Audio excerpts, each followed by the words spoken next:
Perfect. All right, and then I'll just intro us. I'll give you a quick intro, and then we'll get going. So, and Sure. we'll probably wrap up around 3. Okay, that's fine. Excellent. Cool. All right, let's make sure I record my backup over here. Um, okay. Oh my God, technology. Stop Yeah, moving. I love it. I've got 2 MacBooks, a Dell, my phone. It's I didn't like, know Adele was in your room. what was that? I said I didn't know Adele was in your room ready to sing. Yeah, good one. All right, cool. All right, welcome into another episode here of Home Field Advantage. Hope you're all having a great week or weekend, wherever and however you may be listening or watching across our great country or our great land. My name is Will Highland, of course, but today we have a special guest. His name's Michael Bullen, great classmate of mine from Colby Sawyer. He's probably the 5th or 6th Colby Sawyer alum I've had on at this point, but I still like expanding the Home Field Advantage family, and so we're happy to welcome Michael into the family now. Michael, how are you? Doing well. Thanks for the invitation. I appreciate it. It's a very Yeah, good pleasure to be here. yeah, you're welcome. Yeah, you're welcome. We like to spread the love around.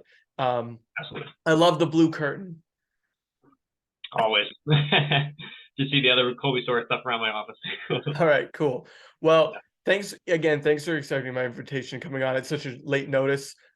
We have a loaded show. I'm gonna try and squeeze in a lot here with you because I know that um, that you and I share not only just a love of sports and talking about sports, but also, we have both analytic minds, and you're also one of the only people I know that follows the Premier League. So we'll talk a little bit about that at the end.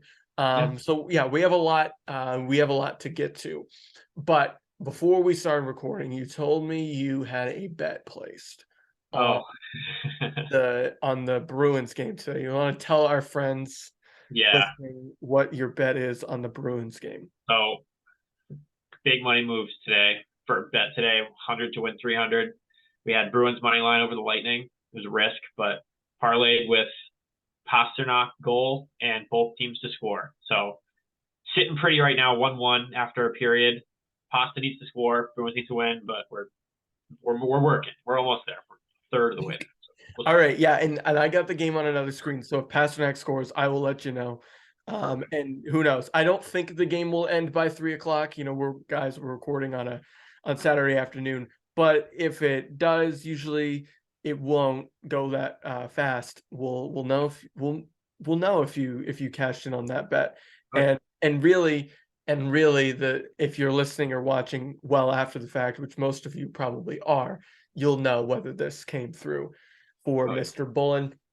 All right, Mike, you're talking about your betting on hockey. How have you done so far in March Madness? Because if there's a sports better's paradise, there's probably, other than maybe bowl season, there's there's not a better time than March Madness. So how's it going so far? So far, I went on this track where I put $1 on every underdog throughout the entire story. So you can imagine how successful that has been with the amount of parity in March Madness this year. It's been unbelievable.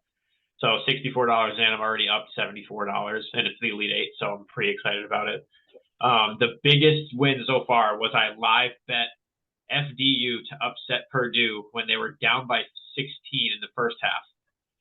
So I put $40 on FDU to win 760. That was by far the biggest win I've had all March Madness. So I will continue to try to pull those, but it's one in a good while. So definitely the biggest bet I've ever won so far, and I'm excited to see how it goes. That's great. That's awesome. Yeah, I've never, you might not know this about me. I've never placed a bet on sports, never once. Interesting. Yeah. I only have recently because I live right on the border of Massachusetts. DraftKings started doing this free money bets for everything, no brainer bets. So the no brainer bets are awesome. Put $100 to win 100 for the Celtics to score a single 3-pointer. I mean, you can't go wrong by betting those things. It's free money. So it's pretty interesting. I'm learning a lot about it. It's pretty fun. Trying not to fall down the rabbit hole. I think I'm doing a good job of that and making sure Yeah, we're making smart choices. So we'll see how it goes from here. that's great. Yeah, and like I have mixed feelings about its its role in sports. Um, so like for example, I I think it's good because it does get people engaged. So I do like the engagement aspect of it. I guess the one thing that I don't like about it is how in your face it is. Um, so like I don't personally, like in Nesson pregame, they spend a 5 minute, section talking about the bets, and Nesson doesn't do a live, highlights show anymore, but they do a live gambling show. So it's a little bit, it's like, okay, well, we know that there's monetary reasons for that and financial reasons for that, and I get it. Yeah. But it seems like it's less it's less enjoyable if it's like constantly being like marketed. I don't want to constantly be marketed Yeah. about um about it. Yeah, Like you want Caesar Sportsbook and DraftKings spamming your entire TV ads and all the different channels you watch it. right. Yeah, it's a pain. That's the only thing that like I don't like is that it seems like there's some kind of, you're an outlier if you don't. Like I think I have a magazine behind me, in the whole, I mean, the entire, like, this is one, and then, I think I got another. It's probably got a very similar ad. Yeah, Connor McDavid, the king of sport, Oh so yeah. just a little bit obnoxious in that regard, but like I can see why people love it, especially during NFL season and all the like Yeah. prop bets that you can do in like NFL season, like, Mac Jones first to score a touchdown or whatever. Yeah, exactly. Yeah. I get it. It's just like at times it's a little bit nauseating. Like no other part of sports sponsorship involves So it constantly being like marketed to yeah. for gambling. Um, Yeah. I you know, definitely see a lot of advantages for legalization of sports betting, and I can give you a couple. So I think people that are addicted to gambling or that have some sort of passion for gambling, when going to a casino, it's way less confidence when you go up to a roulette table and a slot machine than betting on your favorite team to win the game. It yeah, has a lot of common knowledge and knowledge of for better activity for profitability in sports betting versus regular gambling. Also, the obvious reason that states are starting to legalize is the economic advantages of jobs and taxes and all those sorts of things. You can imagine how many people are going to win stupid money in Massachusetts this year, and they're going to have the casino tax, the gambling tax.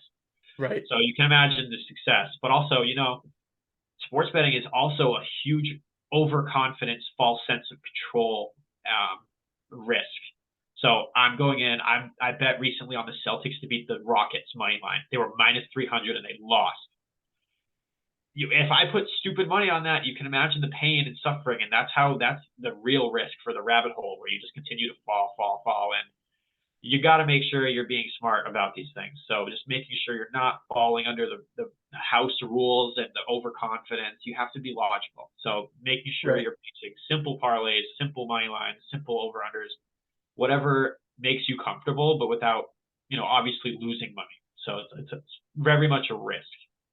Yeah, and I feel that way about investing in the stock market in a weird way. Like I know, I know that people don't like it when you compare investing in the stock market and securities like that, and then also in comparing that to gambling on sports. I know people don't like that comparison, but in a way, like I would much rather take a risk on a stock using dividends that I got from another investment than to just go and invest my own money. And so in the sports gambling is a lot like that. Like as you mentioned, with your accidental bet on the Bruins real money, like you instead of using your winnings, like you're not trying to compound your winnings on, on another bet. And I think that's a good part about it. And I agree, like I think are naturally state governments are greedy and they don't want to be like left out in the cold. But at the same time, there's a lot of like stigma still, and I hate that word because right, stigma is used by everybody to describe when they're not getting their way. But like I just feel like there's a sort of still a stigma among certain states and certain state governments that like this is, another sin tax, right? Like, is it really going to be worth the investment? And I think you've seen in the states that have done well with sports gambling. I think Tennessee is probably the best success story so far. In Massachusetts, it's only been a couple weeks. Maine, we've been pushing for it for a while, but we have a governor who doesn't really seem to think that it's that important. And I don't really think it's that important either. But at the same time, if it can help fix your schools or fix your roads or anything, like sure, like infrastructure. Yeah. So yeah, I don't know. I think like where do you see it in 5 years? Do you see it being like you could literally walk up to a sports book at an arena, at every pro arena or Yeah, field? it super depends on the situations with the government. So like you said in Maine, you don't know the timeline of if they're ever going to accept it or if they're ever going to decide to change their Yeah. mind. If I know the Supreme Court had recently voted that it's up to the states. So if it depends on, if Wyoming decides, hey, we're never going to accept it, then it is what it is. So I'm not sure. I mean, obviously the big market states like California, New York, Massachusetts, like Florida, that you're going to be able to just go in and start doing that. I remember a few months ago, I went to an Eagles Cowboys Sunday night football game in Philadelphia, and we were harassed by these bet 365 bet plate people trying to bet on the game right there. So in theory, yes, we will be able to do that, but it really does depend on the governments and their practice and what they decide to do state by state. Yeah. Yeah, I mean, I would not rule it out because even in the short amount of time since, I've been studying this, it's really been a phenomenon that's occurred in like the last 4 or 5 years. It's gone like up in an Oh, upward trajectory. And even through COVID, like it survived a lot. And definitely the economic pressures that everyone's facing right now too, right?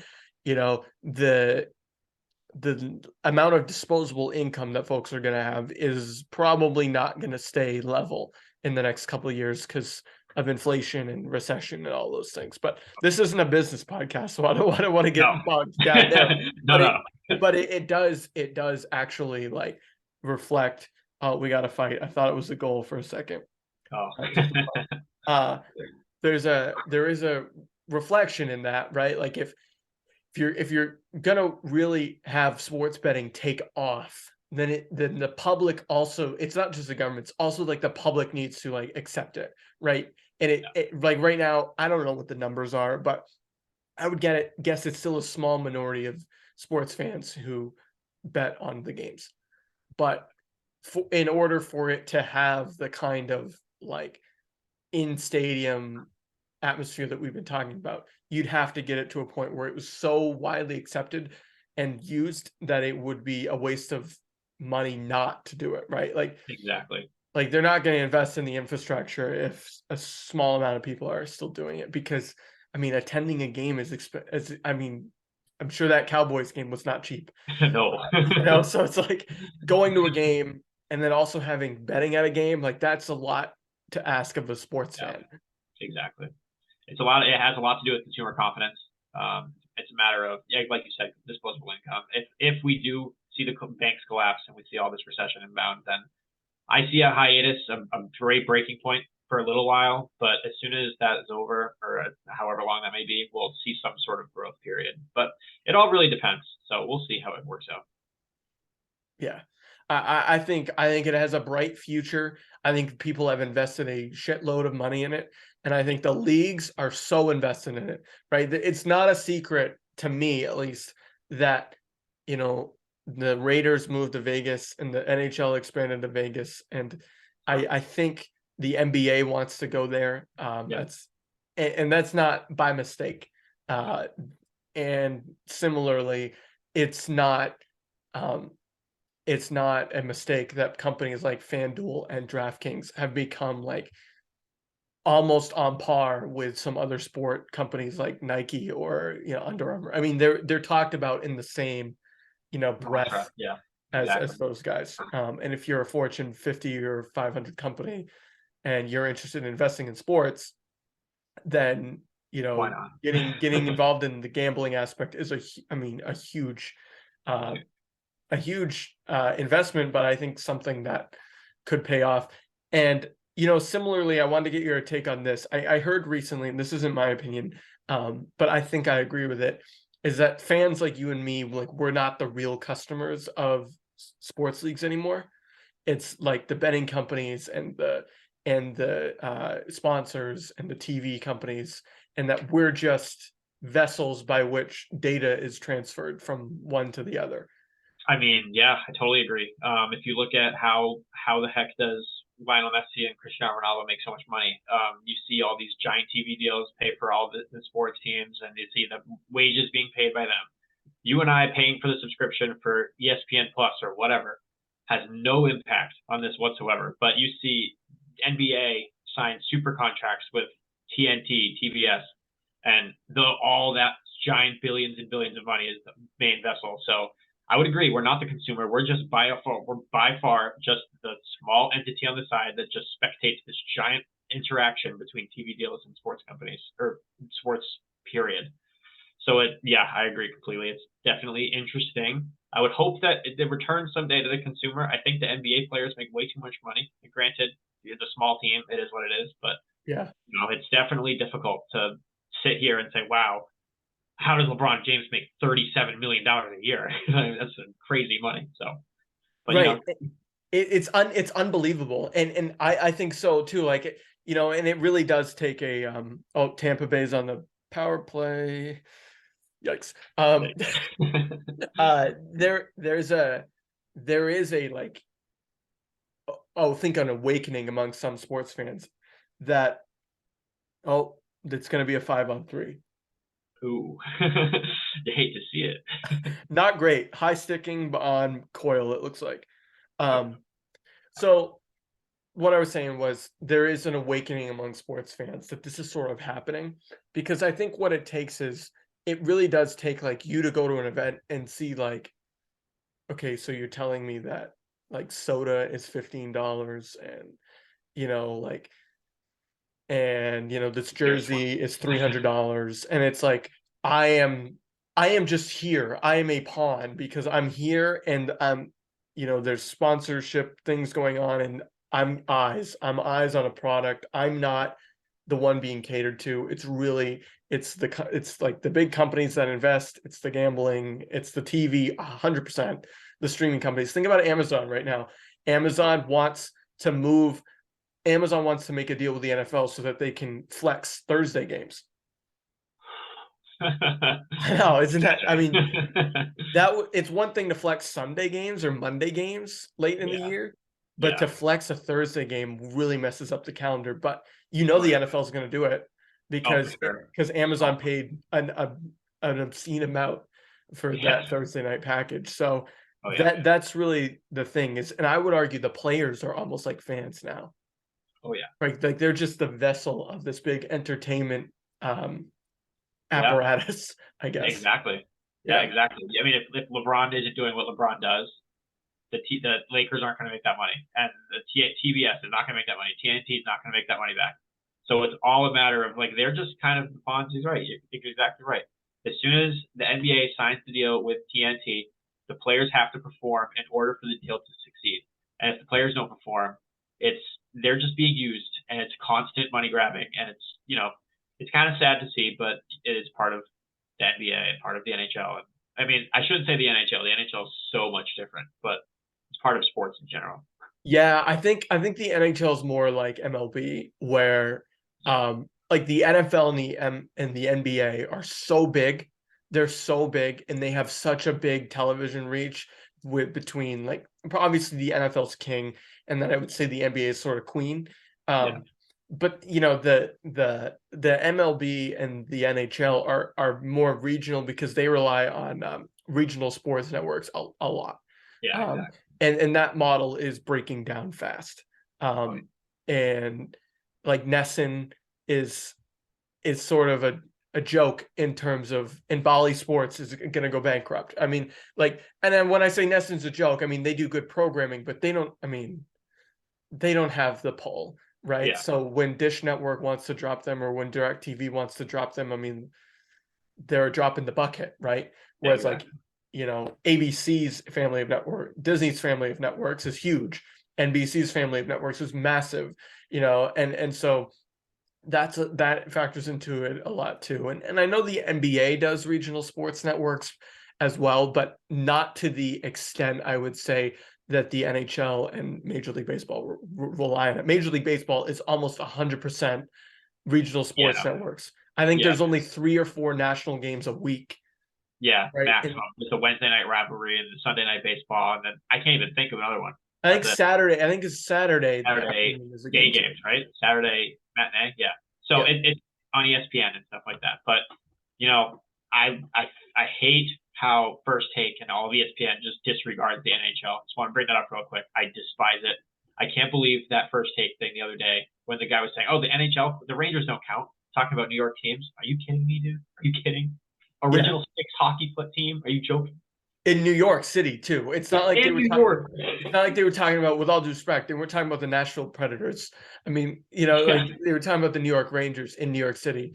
Oh yeah. Um, So yeah, and Kyle Diesel and I talked about that one of the last times we yeah, recorded. It's actually embarrassing, yeah. for So that network who holds the rights, considering the Rangers played the Bruins on a Saturday on ABC, right? The sister station, and they had said that on Thursday. So 2 days later, that team played in what the network considered their matinee, like marquee game of the week. It's embarrassing, and yeah, they don't care about the NHL because it's primarily northern, smaller markets, and then they don't really care about Major League Baseball except for Shohei Ohtani, who we'll talk about in a second. yeah, Um, but yeah, it's sad that consumption has gotten to this point. Um, I don't know what your opinion is on things like Barstool and Bleacher Report, but I think they've even like contributed negatively in some ways to this. Bleacher Report was awesome, but then I think they sold themselves to Warner, I think so. or Turner or whoever that company is, the TBS TNT company, Yeah, and so they missed out. And then Barstool became a publicly traded company and they barely even talk about sports anymore. And so like they, at one point, they had a lot of like ammo to combat this yeah, problem, but they just became part of the machine rather than, being an outsider. exactly. I don't know if we're ever going to see a company come in and decide like take them down. So it's a matter of how long they last, and we'll see.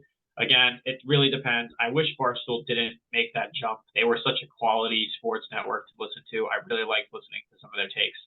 But like you see quality talent. Like I know I love Jared Carabas. He's one of my favorites. He went to DraftKings and look what he's doing. So it's pretty awesome that some of them have decided to ditch the wagon and make their own sports takes, which is awesome. But I kind of miss the original Barstool environment where they were all supportive, and just like Bleacher Report, same thing. So it Yeah, is Bleacher Report, same idea. The thing with exactly. Barstool, oh, we have another fight. Oh my goodness. Or is that just a replay? Oh, that's just a replay. Oh, All right. gotta love the lightning. I keep looking over when I see a crowd and I think it's like a goal. Yeah. Um, yeah, I agree. I mean, look at Pat McAfee, right? Like, love him or hate him, like he made his own mark. And I think ultimately, I think that's what it's gonna take is people doing their own thing, Yeah, in a way to sort of break the the norm. big machine, Yeah, because it's just a machine right now, and it's hard because fans, we just sort of get caught in the middle, and it's like, okay, so how many streaming services do I need to, like, I need Paramount for the Champions League, I need ESPN for everything else yeah, essentially, yeah, you need Peacock for the Premier League, you need yeah, Nesson if you want to watch the Red Sox or the Bruins. I mean, it's just ridiculous. yeah. And So expensive. like, how many streaming services do they expect us uh Actually, sign up for. Yeah, to sign up for? that was awesome. So speaking about money, there's two athletes in particular I wanted to get your take on. Um, we're like slowly but surely going through all the topics I wanted to cover. The first guy is Shohei Ohtani, right? We're talking about a lot of money, about how ESPN's focused on him and how he's been called the face of baseball, despite actually what Stephen A said a few years ago. Another Yeah. stupid thing that they said on ESPN. Oh yeah. But what's your take on Shohei? I think he had probably the best month of March of any Major League Baseball player, right? Like Oh yeah. not only did his team win the World Baseball Classic, but he, struck out Mike Trout to end the tournament. He's probably the biggest celebrity in Japan. Oh, without a doubt. Did Without you a know doubt. that over 90% of TVs in Japan were watching that game? If the TV was 97.4%. Yes. Yeah, Crazy. and to put it in perspective, right? Like and just so the folks in the audience know, like that means that if the TV was on, 97% of them were tuned to that game. To put it in perspective, I'm pretty sure the highest number I had seen before was 84, and that was for 2010 gold medal hockey USA Canada in Canada. And you know how much that country loves hockey. Yeah. They Japan took baseball to another level, and Tokyo's got like 20 million people that live in that city. Yeah, exactly.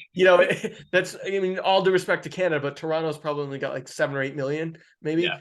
um 20 million people live in Tokyo, not to mention some of the other cities they have. So he has transformed the sport Oh yeah. here, but he was already a celebrity over there. So like, what's your take on Shohei as a American sports figure? Like, is he the face of baseball unequivocally? Without a doubt. I think if you take who was historically the face of baseball and who people say is the undisputed GOAT, a lot of people say Babe Ruth is the GOAT of baseball, blah, blah, blah. Babe Ruth did the two-way for 2 seasons max. And you see Shohei doing this for 3 straight years. I mean, obviously he got hurt a couple years ago, but he's done this regularly since he joined the MLB. I think if Shohei Ohtani continues this dominant track that he's doing for maybe even only 2 more years, he's the undisputed GOAT of baseball without even a doubt in my mind. I think he has so much potential. He's already influenced the game so much. You've seen the Japanese growth. You've seen the MLB's growing very quickly just because of Shohei. And it's so exciting. And I'm very excited at the prospect of Shohei being an unrestricted free agent next summer and in the winter. So we'll see what happens. But I mean, who knows? ESPN thinks he's going to be worth over 600 million for a contract. I think that's blasphemous for a baseball player, but Rafael Devers just signed what, a 300 something million deal? Yeah, 10 for years? 11 years. For 11 years, 300 million. I would expect Shohei to, and he's only 20. Is he 26, 29? So yeah, I'm gonna Google that. That's my one concern about Shohei is age. And if he had joined me, unfortunately, I'm not sure that he'll ever break MLB records because of the fact that, much like Ichiro, he came into the league at a later age. But I think if you if you factor in the Japan hits for Ichiro, he has more than Pete Rose, I think. In the Nippon and the MLB combined? Yeah. Wow. So Shohei is 28 years old. He'll be 29 in July. So he'll reach his free agency roughly at age 30. And so that's the one problem for me. If I'm going to give a guy $600 million, is I do not think he will be able to be as valuable in the two-way game when he's 36 like he is when he's 28. That's just at some point he's going to have to either pitch less or be a pitcher. And I think it's likely that maybe he'll have 3 or 4 more years of being a two-way player before whoever pays him this obscene amount of money that he's going to get is going to be willing to have him, put that much work on somebody who's 30. I mean, we've seen older pitchers. I mean, look at Wainwright, who's pitching late in the World Baseball Classic, right. You also had Scherzer and Verlander as well. But I don't know. That's my concern about him long term. The super And then I guess it depends on, do you care about winning? Do you care about Cy Young's MVPs? Like some of these things, like we'll find out. If you were going to crown somebody the GOAT of baseball, I mean, Barry Bonds has seven. Barry Bonds has 7 MVPs. I was once told, and and Willie Mays has 24 All-Star games. So I mean, like those are some things that it's like, okay, there's a lot to unpack there. So it's definitely possible, but I think age has a lot to do with it. Now you mentioned him being a free agent. Oh, and I should say he is absolutely the face of the game right now.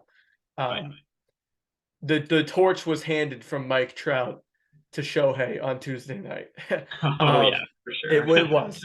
But you mentioned him being a free agent. So do you want to elaborate on that a little more? Because I think you were heading somewhere with that.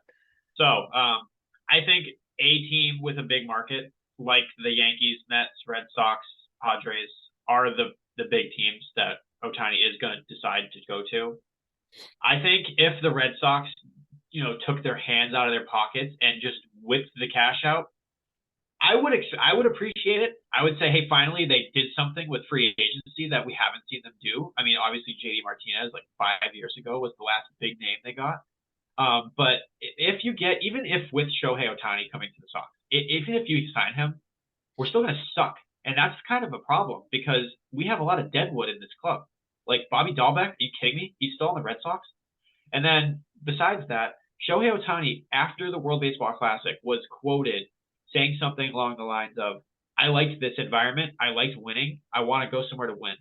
And for hell's sake that the Angels are not the team for him and that Mike Trout and him both liked that feeling and both don't want to be surrounded by a team that is so dog water. So I expect him to go to a big team. If he came to the Sox, I still don't know if we're going to be in contention to win the AL East, even with just adding Shohei Ohtani. I think we need to make a lot of adjustments, including Shohei. If we don't sign Shohei, it's a huge problem. So it kind of is. It's a huge issue depending on the contract he requests, the amount of money he wants, the length of the contract, and other additions / removals or subtractions from the club. Yeah. So it's a lot. Okay. I like that. I think that's true. He's not going to go, I mean, with all due respect, he's not going to go play for the Marlins or the Nationals or the Tigers or anybody like that. Even the Mariners who have, obviously, do we have a goal? We have a goal. Oh God. It looks like for the Bruins. Oh God. From Garnet Hathaway. Okay. So right, money lines live. Maybe Pasternak will get an empty netter if it sticks around. Yeah. All right. Because they are trying to get him his 50th goal today. Oh yeah. So if there's an empty netter, there you might get the best an empty net. I think those still count. Yeah, Garnet Hathaway, the kid from Maine, just a kid from Maine. Oh, what a rebound! He took Vasilevsky's lunch and handed it to him. Love it. 2-1 in the third period. 2-1 late in the second. Okay, we got time. Yeah, late in the second. Okay. Back to Shohei. You're right. He's not going to go to a stupid market, right? He knows. He's practically like our version of, I can't even think of the most famous person in the US. Probably, I don't know. I don't know. LeBron. He's like LeBron. Probably LeBron or Aaron Rodgers, to be quite honest. Yeah. In terms of athletes. And so that's what he is in Japan. He's not gonna command anything less than $500 million, in my opinion. Yeah, I agree. Now, and he's not going to go anywhere where he's not going to be a focal point of the team and or a winning organization. Right. So that rules out probably 2/3, probably 3/4 of the league. Yeah. You're really, as you pointed out, you're really looking at like the Dodgers, the Padres, the Giants. So the 3 California teams. Outside the A's, obviously. Well, yeah.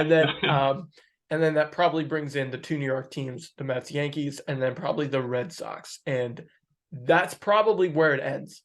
I could see potentially Philadelphia. Phillies, maybe. Yeah, I doubt it, but maybe. Borderline. But like that's pretty much that's it. So So with that in mind, that's like 3/4 of the league, right? I think I don't know if it will be a bidding war. I'd have to look at who the other free agents are going to be around the same time. I think Juan Soto's locked up, if I'm not Yeah. mistaken. So he's not open, and there's really not many guys. Trey Turner's just signed Yep. as well.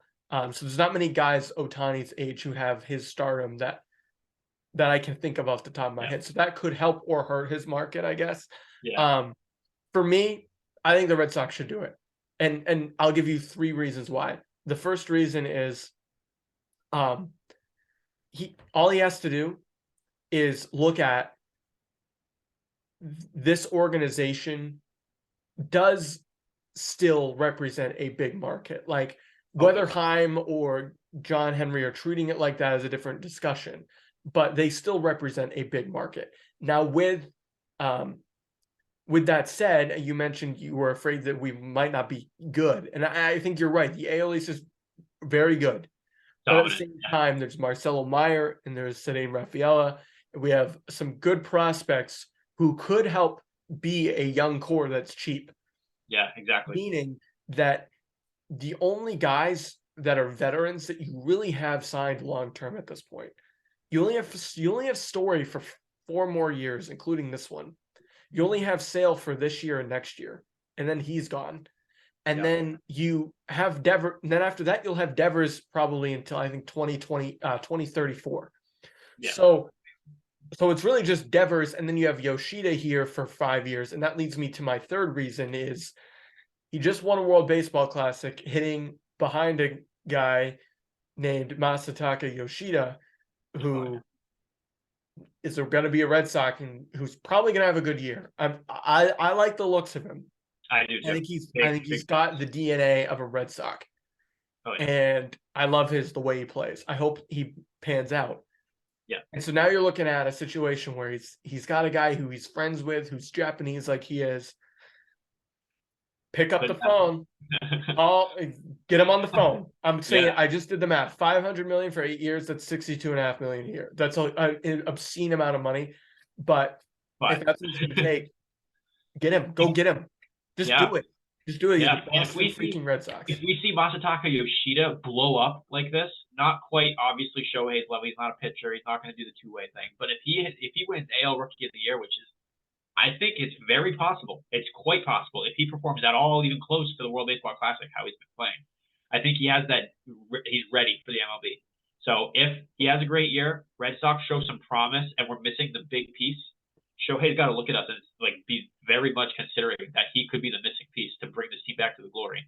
So I think if you had a Red Sox Yankees Friday night baseball game between Shohei Ohtani and Aaron Judge, that's huge money in the pockets of the broadcast of ESPN. Right. That's huge money. So there's a lot of opportunity. I think you might see some sort of influence with TV deals and all of that. So we'll see. I don't know. Right. And Yoshida, I mean, if he, like you said, it's anything close, you could have, the duo from the land of the rising sun could be the ones to bring the Red Sox out of the basement finally. Back. And I'm all for it. I mean, call up Daisuke, ask him what it was like playing here. I mean, I know it sort of ended fast for him, but I mean, don't forget his first year here. We went from a team in 06 that was like meddling, and then all of a sudden in 07 made a couple moves, including Daisuke, and there you go.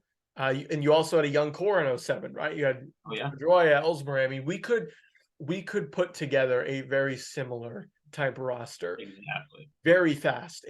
That's the thing about the Red Sox. It doesn't take them long to fall, but it also doesn't take them long to rise again. No, they go like this really quickly. Right, and they've been incredibly inconsistent. He could be what we're missing, though. I think there's 100% chance that he could change clubs and finally go somewhere and win some hardware. Now, speaking of a guy, here's my transition. Speaking of the guy who might want to change clubs and go win some hardware, it's not hanging up behind me, but I usually have my Harry Kane Tottenham shirt hanging up behind me at times, especially when I know I'm going to talk soccer. What do you think about Harry Kane? Harry Kane is the undisputed greatest English striker of all time. You can see that he's closing in on the Premier League goal record. He's got, I don't know how many more to catch Shearer. I don't think he's going to leave the Premier League if he transfers clubs. 100%. He absolutely he has no hardware to his collection at all. He needs records to make him noticeable in history. So unless he transfers to, let's say, Man United, wins the Champions League next year, and then he's had a Champions League under his belt, or he could go to Bayern Munich and win the Champions League, but he'll have a Champions League and not the Premier League record. I think he's one of the best strikers of our generation. I, as a Man U fan, don't like the prospect of signing him, however. I think there is a very arguable comparison with him and Victor Osimhen from Napoli. If you look at them, like this year, Kane has 36 games, 22 goals, 2 assists. He's 29, and his market value is 114 million euros.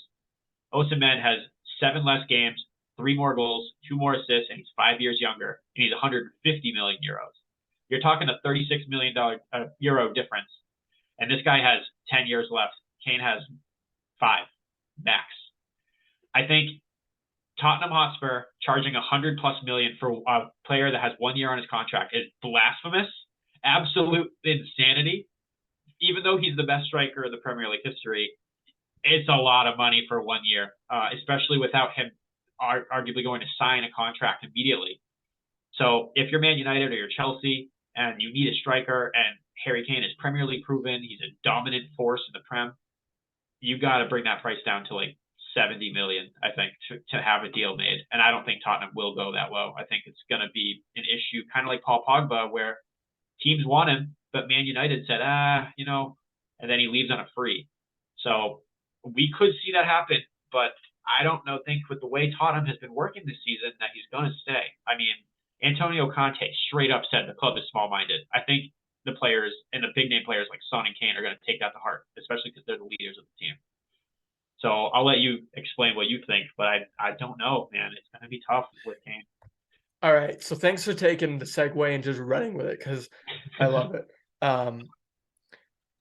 Okay, I'm just making sure we're okay. Bruins still where we are on your bet. Right. Yeah, I mean, I couldn't agree more. And here's my in terms of Kane's worth over time. That's where I agree. And obviously I agree that he's the best English striker of all time. I mean, you could make a case, obviously you would, maybe for Wayne Rooney, yeah, to an extent. And I think that would be a fair one for our generation. But for Kane, here's the problem with Harry Kane, right? Harry Kane is not a modern sports superstar.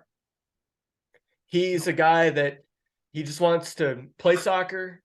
And by the way, guys, it is called soccer. There are countries that say football, and then there are countries that help those countries win world wars. All right. So he is arguably the best.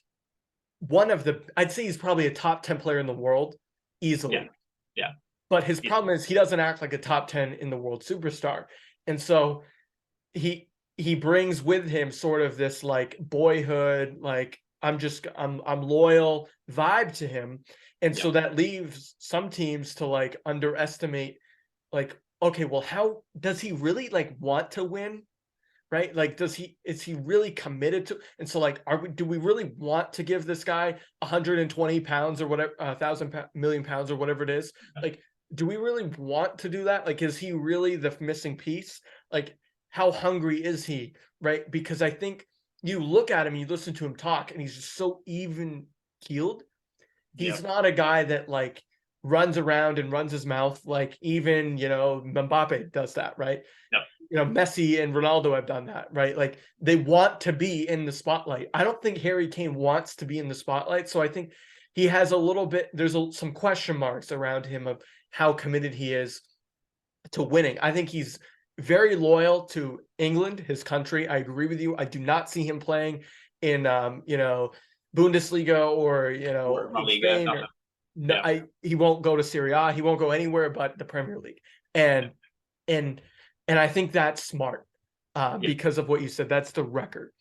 Yeah. So I guess there is a little bit of criticism in Kane, whereas his personality doesn't bring people to think that he's truly this like serial winner. Like whether or not he played at Spurs or somewhere else or won or not won, his personality is his personality.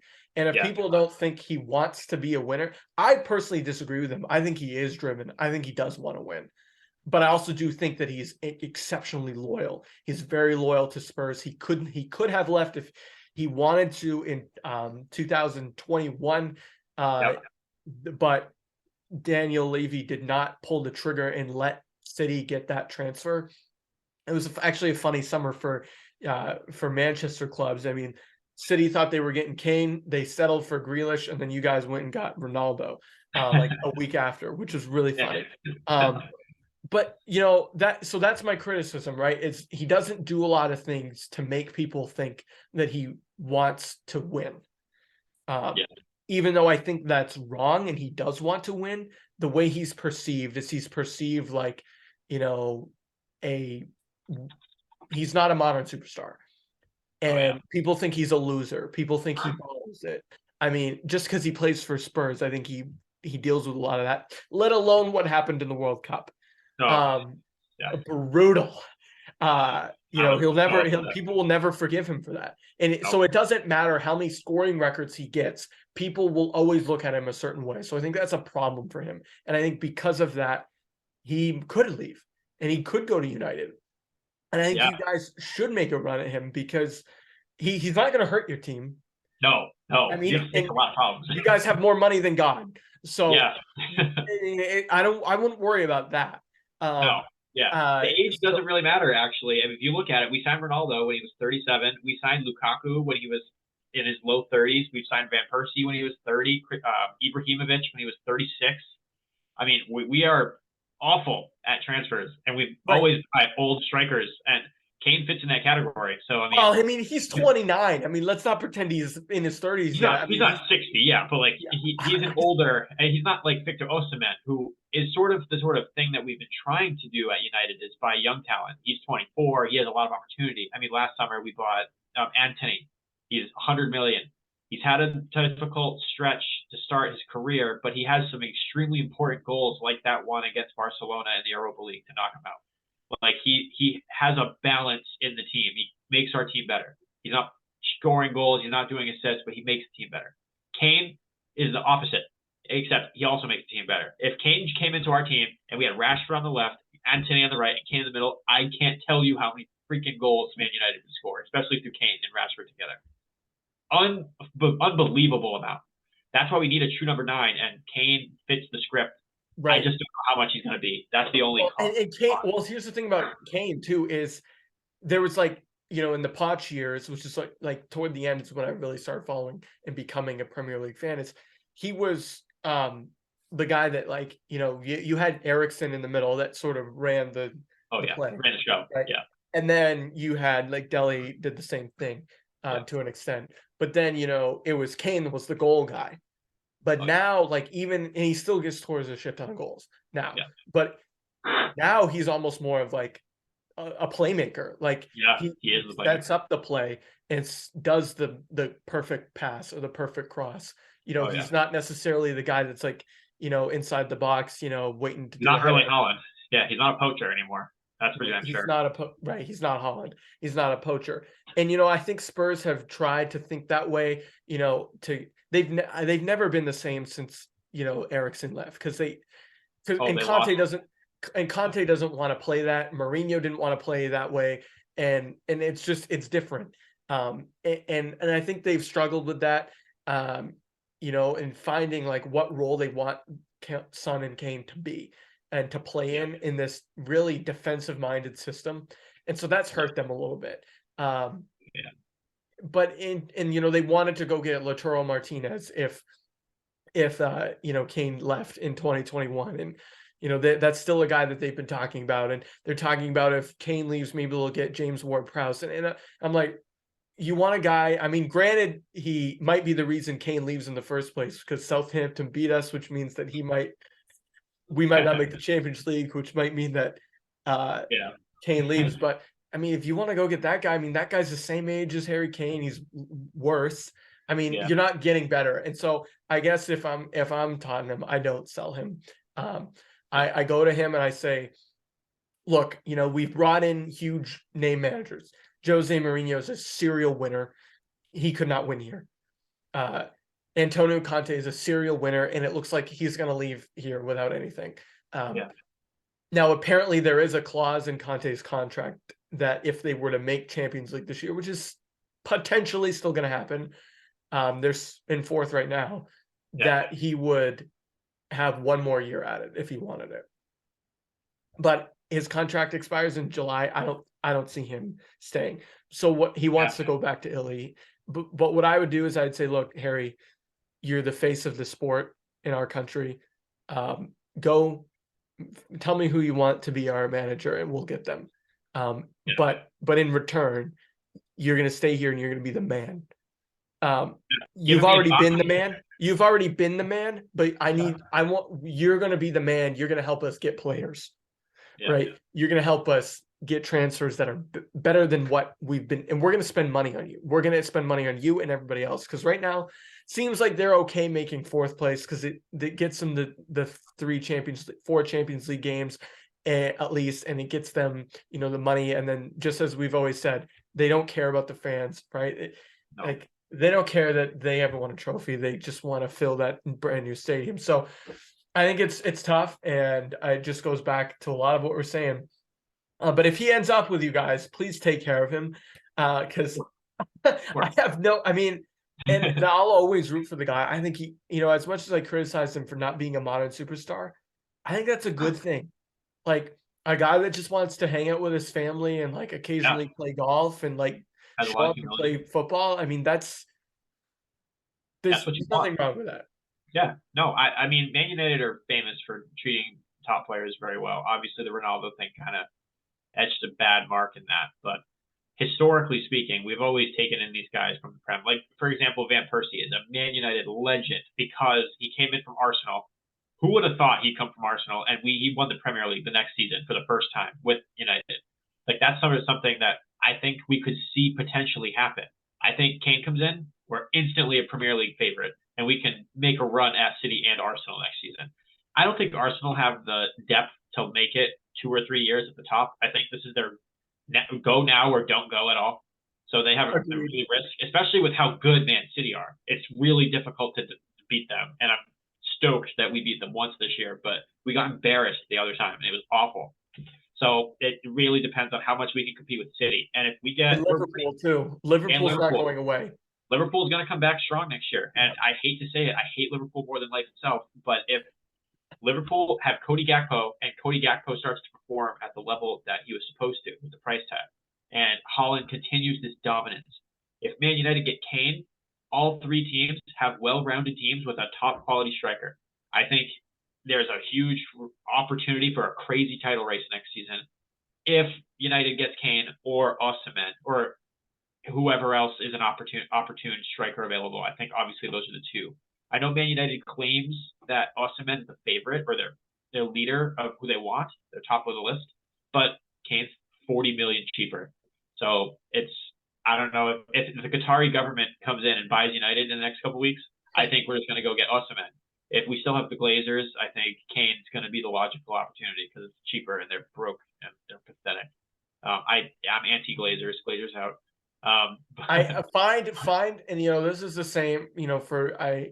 My usual soccer guest is a Liverpool guy, and he feels this way about John Henry. I feel this way about Daniel. I mean, you do not have maybe Chelsea now, but even still, like there's not a club in Europe, especially in England, that likes their owner. No. Yeah, no. I can't find Hockey and Arsenal, trash. Levy at Tottenham, trash. You see the City owners and the former Chelsea owner, Russian oligarch and then Qatar oligarch, and what do they do? They just splashed cash, and now they have this super cow oil money club. And I always hated that. I always wanted to be the club that was brought up not the right way, but just not with crazy money like that. But obviously now it's impossible to compete with those teams like PSG, City, Chelsea, or I shouldn't say Chelsea anymore because it's an American guy now, but Same thing. He's just throwing cash out. You saw the $100 million on Mudryk. He doesn't even play. He sits on the bench. So I don't. It's a matter of whoever we get and we run with it. Because if we don't sign Kane and we don't sign Osimhen, Man United are going to be dog water again, and we're going to come in third, fourth, fifth again, and that's not good enough. And even though it's been good enough for the owners, it's not good enough for the fans. It's not fair to the fans because we were so used to success. Just like me, I want success. I literally have a banner right here saying "Glory, Glory, Man United." You know how painful it is not seeing them succeed right now. So yeah, I mean, yeah, I'm not empathizing with you. Just gotta say, I mean, never you once. couldn't. I'm not empathizing with that. I mean, no. We did win the yeah, AFL Cup this year, so that's the trophy. yeah, and like that's the thing, like, and I guess circling back to my last thought on Kane, and maybe I just don't get this. We don't really treat sports this way over here, but like, okay, let's say in 2022 last year, Spurs won the FA Cup. All right, just as an example. Yeah. Okay, so Harry Kane has a trophy. No, that's not going to move the needle. I'm sorry, that's not going to move the needle. It has to be you know what I mean? Like this idea that like all he needs to do is just win the A trophy. No, he's not. Like we're not. No, if he wins the FA Cup, what's he going to think? Oh my God, I can't leave Tottenham now. Like that's stupid. Yeah. He needs to win the Premier League or the Champions League with Tottenham in order to have any sustainability of dominance. I would even say the Europa League. Like if they won, the Europa League, that's at least like a step above a domestic cup. I would sort of rank them. I would say the Carabao Cup's like here, and then like the FA Cup. Yeah. Well, actually, no, Europa Conference League. By the way, how's that going?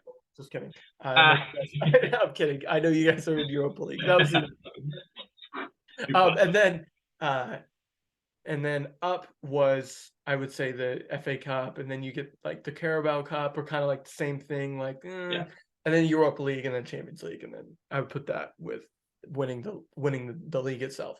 Yeah, definitely. So yeah, I don't know if that moves the needle or not, I guess is what I'm saying. But when we're talking about winning championships, all right, my last question for you before we wrap up.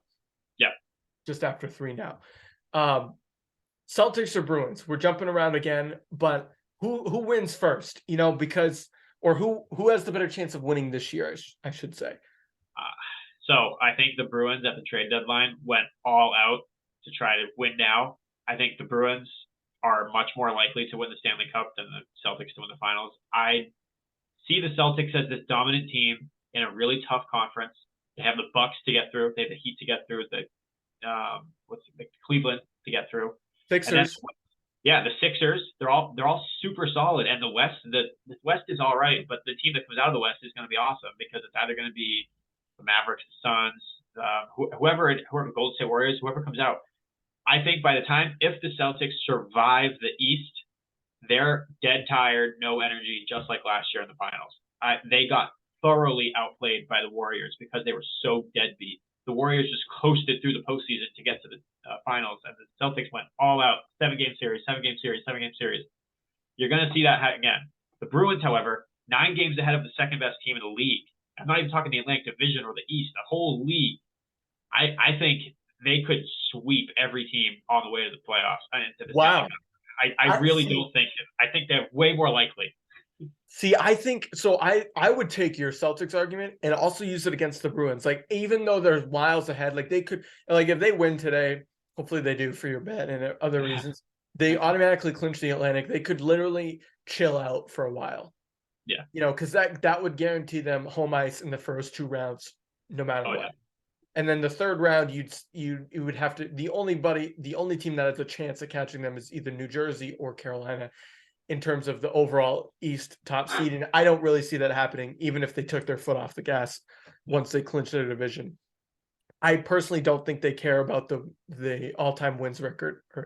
I don't think Patrice Bergeron gives a shit about being it's like Harry Kane in the FA Cup. Like, great, all-time wins record, President's Trophy. Like, nope.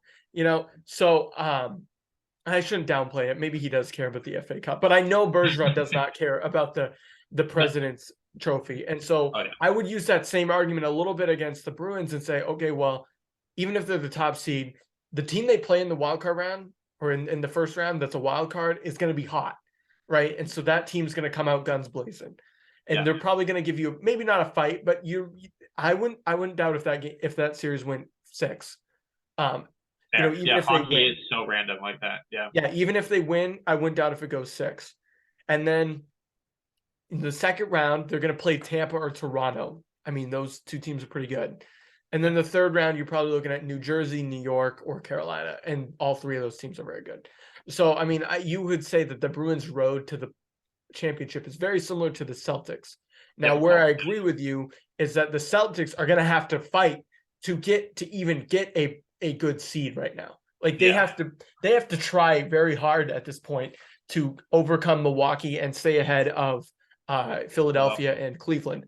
Yeah. And I don't believe in their leadership right now either. And I'm not talking only about the players. I'm also talking about the coach.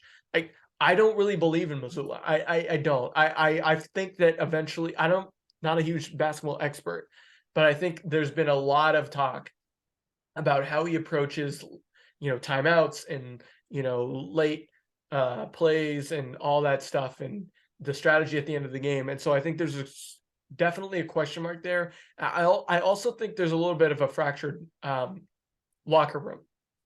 Yeah. I do. I'm not. I just have a hunch that these guys are a little bit more concerned with their next free agent contract or next season than they are this season. I could be way off base. I mean, I don't think so. I think Jaylen Brown was offended bad about the whole Kevin Durant thing last summer. He sees Jason Tatum hanging out with Kevin Durant doing off-season training. That's a red flag if I'm Jaylen Brown. I'm upset. I'm thinking, what the hell's going on? And then you see the trade rumors that Jaylen's going to New York or Kevin Durant's coming to Boston. First of all, I hate those trades. I never want Kevin Durant anywhere near the Celtics. I think he's a snake, piece of crap. Like, I hate him. Though he's excellent, I prefer the ceiling that Jaylen Brown has right now. Yeah. Because Jaylen Brown has opportunity. He's so young still. What is he, 25? He still has so much time. So I don't know. I mean, Kevin Durant, yeah, it's snake. I think he's the most overrated player of all time. That's a hot take. But No, I like it. No, so my other concern with the Celtics, I guess I'll get back into focus here. My other big concern with the Celtics is not only is their road hard, not only do I feel like they have a compete problem and a locker room problem and a coaching problem, I also feel as if there's this expiration date. Like the Bruins have embraced their expiration date. Like they know. I mean, they know that this is their best chance. Bergeron knows this is his best chance to win a Stanley Cup and probably his last best chance, and he's embraced it. Krejci came back and played for the Bruins for the same reason, right? Yeah. I feel like the Celtics know that there's an expiration date, but in a bad way. Like they know that if they don't at least go to a championship, there's a likelihood that this whole thing could get blown up. Now, we could maybe debate the merits of that on a different show, but I think that's a huge thing in the back of their minds is the amount of pressure they have to win. It's equal to the Bruins' pressure to win. Don't get me wrong, the Bruins have immense pressure to win because they're an all-time great regular season team. But they kind of have embraced that and they get it. They understand that. I don't think the Celtics have embraced the pressure that's on them. Going to the finals last year, and then coming back with roughly the same team, albeit there's Brogdon came on and some other they got a new coach. It's a little bit different of a team, and they are going to play a Milwaukee team that's better than the Milwaukee team that they played last year. Yeah. But I still think there's this pressure on the Celtics that they know that something could get blown up if they don't win it. Do you agree? Yeah, definitely, without a doubt.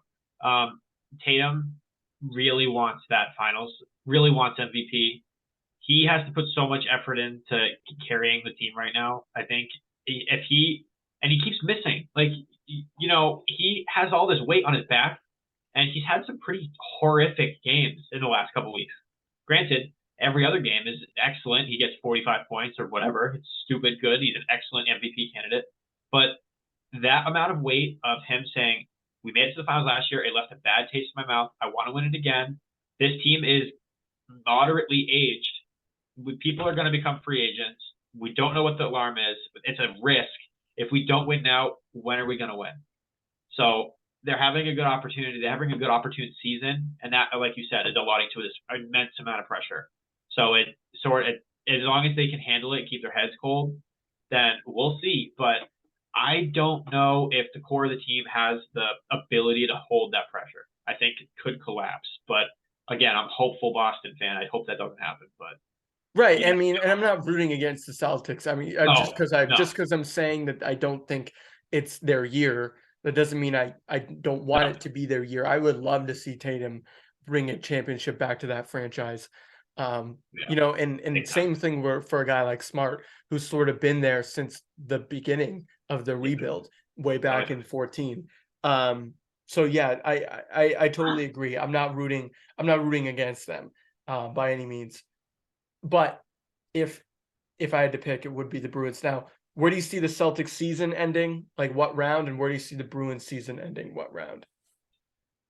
Bruins lifting the cup, and the Celtics 50-50 between Eastern Conference Finals exit and winning the finals. I think if they make the finals, they're going gung-ho. I don't care if they break their legs doing it. They'll do it.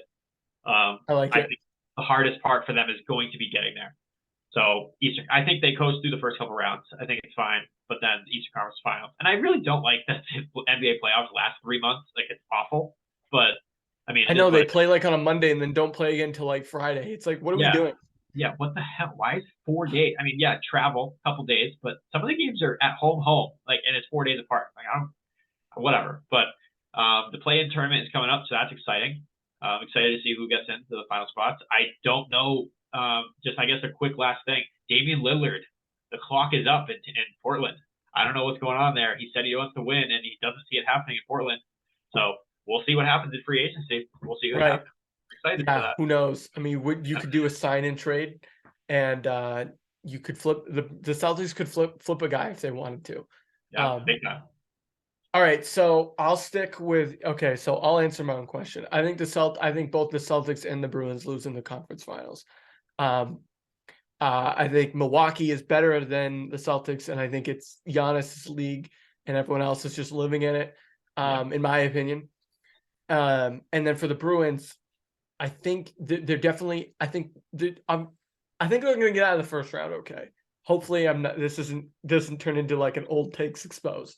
Yeah. But then I'm worried. I'm worried about the Rangers figuring it out, because the Rangers have an insanely good goaltender, really good defense. I've liked them all year. They've got Kane, different Kane, another Kane that's won. He's actually won trophies. So Patrick Kane, one of the best in the league still, a winner. Panarin, one of the best in the league. So it's a little bit I'm a little bit nervous about if the Bruins get matched up against the Rangers or the Hurricanes, for that matter. If it's the Devils, I'm not too concerned. Yeah. I think the Bruins have a lot of experience. But and also weird stuff happens in the NHL playoffs. So weird. And so like this, and then the President's Trophy curse. But I think the President's Trophy curse is, like I told Diesel in a previous podcast. Yeah. It eventually is going to get broken because Mahomes just broke the NFL MVP Super Bowl curse. Yeah. And so like I think eventually these things all find their way. Oh yeah, big time. Find their way out, I should say. Yeah. All right, Michael, thank you for joining. Do you have any other, parting burning questions? I think we covered pretty much everything. I think the last thing, I'll just give you guys some betting advice tonight. Yes. If it's Saturday, you're watching on Saturday, Gonzaga, UConn. Gonzaga money line, Gonzaga over 76.5 points, UConn under 77.5 points. Gonzaga win between 1 and 10 points margin of victory. 100 to win 750. So, do you want to say that one more time, just so everybody catches that? UConn, Gonzaga money line, Gonzaga over 76.5 points, UConn under 77.5 points, and the margin of victory for Gonzaga between 1 and 10. It's going to be a close game. Gonzaga's going to win. Hopefully it's about 135, 140 points total, and in my favor. So 100 to win 750. We'll see. All right, you've heard it here first. That's Michael Bullen giving you the top informed betting advice that you'll ever find on this podcast. Oh, yeah. And that wraps up another edition of Home Field Advantage. All right.